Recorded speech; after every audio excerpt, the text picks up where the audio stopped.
Comment savoir si une cellule est utilisée dans une autre formule Excel? Bonjour à tous, c'est Alex d'excelformation.fr et dans ce tutoriel, je vais vous montrer comment identifier rapidement les cellules utilisées dans une formule Excel, que la dépendance soit directe ou indirecte. En effet, il faut savoir que comprendre quelles cellules contribuent au résultat d'une formule spécifique est essentiel pour prévenir d'éventuelles erreurs et pour approfondir la compréhension du fonctionnement des différents calculs qui se trouvent sur une feuille de calcul. Alors vous trouverez très régulièrement de nouvelles vidéos sur la chaîne, alors pensez à vous abonner et surtout à activer la clochette de notification afin d'être sûr de ne manquer aucune astuce et de devenir rapidement un pro d'Excel.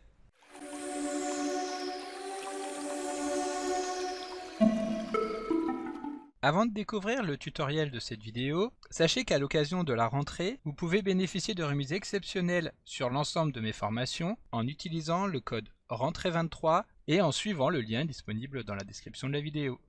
Comme d'habitude, si vous voulez être sûr de bien comprendre tout ce que nous allons voir dans le cadre de cette vidéo, vous pouvez télécharger le support de ce tutoriel ainsi que son corrigé en suivant le lien disponible dans la description de la vidéo, ce qui vous permettra de réaliser les opérations en même temps que moi pour bien comprendre tout ce que nous allons voir dans cette vidéo. Alors lorsque nous travaillons sur des feuilles de calcul complexes, il pourra parfois être utile de savoir quelles sont les cellules qui font référence à une cellule donnée. Cela permettra en effet, dans un premier temps, d'éviter les erreurs de calcul potentielles, en particulier lorsque nous travaillons, comme je viens de vous le dire, sur des feuilles de calcul qui contiennent un grand nombre de cellules, car si nous modifions l'une de ces cellules sans savoir qu'elle est utilisée dans d'autres formules, alors nous risquons de perturber l'intégrité de l'ensemble de nos calculs. D'autant plus que ces erreurs pourront ensuite être difficiles à détecter, ce qui pourra entraîner des résultats incorrects, des pertes de temps considérables, voire même des conséquences financières graves. Détecter les dépendances entre les cellules permettra également de comprendre le fonctionnement des feuilles de calcul, ce qui va faciliter la compréhension de la logique de celle-ci,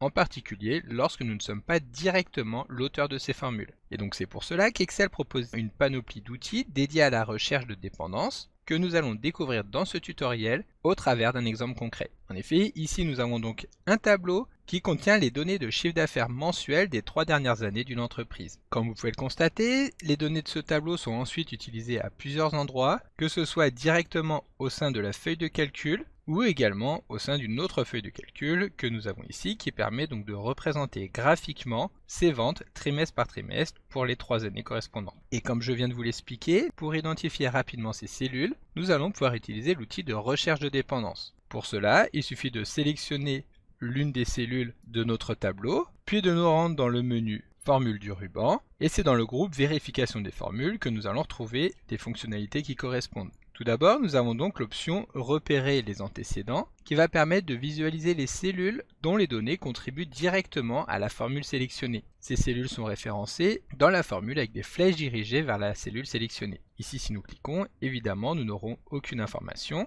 étant donné que la cellule sélectionnée ne contient pas de formule, mais directement une valeur. En revanche, c'est le bouton Repérer les dépendants qui va nous intéresser ici, étant donné que celui-ci permet d'afficher les cellules qui dépendent de la formule sélectionnée. Les cellules dépendantes de cette cellule vont donc apparaître avec des flèches dirigées vers la cellule. Ici, nous allons cliquer sur Repérer les dépendants, et à ce moment-là, comme vous pouvez le constater, Excel nous affiche un certain nombre de flèches. Les flèches bleues vont indiquer là où les cellules qui dépendent de la cellule sélectionnée qui sont positionnées directement sur la feuille de calcul sur laquelle se trouve la cellule sélectionnée. Ici, donc, les ventes de l'année 2021 vont être utilisées dans la cellule G9 et également dans la cellule G15. Nous avons également une flèche en pointillé noir qui va donc indiquer que la cellule est également utilisée sur une autre feuille de calcul. Pour afficher les cellules correspondantes, il suffit de double-cliquer sur cette flèche pour qu'Excel nous affiche la boîte de dialogue Atteindre avec un lien direct vers la cellule correspondante. Comme vous pouvez le voir, cette cellule se trouve sur la feuille de calcul trimestre aux coordonnées des 4. Il faut également savoir que cette boîte de dialogue va nous afficher les cellules dépendantes positionnées sur d'autres feuilles de calcul à condition que celles-ci soient actuellement ouvertes. Pour nous en rendre compte, nous allons insérer un nouveau classeur en appuyant sur la touche CTRL-N.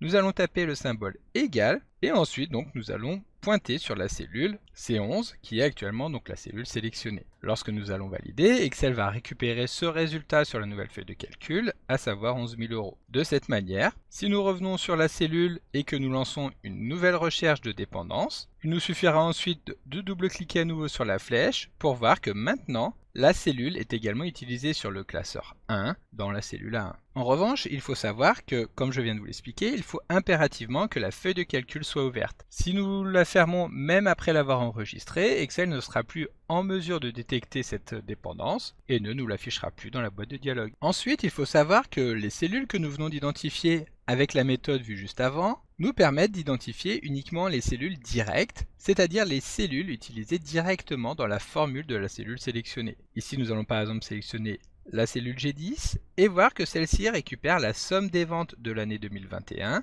y compris donc la cellule C11 qui avait été sélectionnée. Bien entendu, ce n'est pas la seule cellule qui sera impactée. Pour nous en rendre compte, nous allons tout simplement modifier la valeur des ventes réalisées au cours du mois de mars 2021 en saisissant une très grande valeur. Lorsque nous allons valider, nous allons voir que au-delà uniquement de la cellule G9, les cellules G11 et G12 ont également été modifiées. Il s'agit ici de dépendance indirecte, c'est-à-dire de cellules dont le résultat dépend de la cellule sélectionnée sans faire directement appel à celle-ci. Pour détecter rapidement les dépendances indirectes, c'est très simple, il suffit de sélectionner à nouveau la cellule C11 et d'appuyer une deuxième fois sur repérer les dépendants pour qu'Excel ajoute un deuxième niveau de dépendance. De cette manière, nous avons donc des flèches qui vont partir de la cellule dont la dépendance est directe et qui vont donc aller sur les cellules qui correspondent.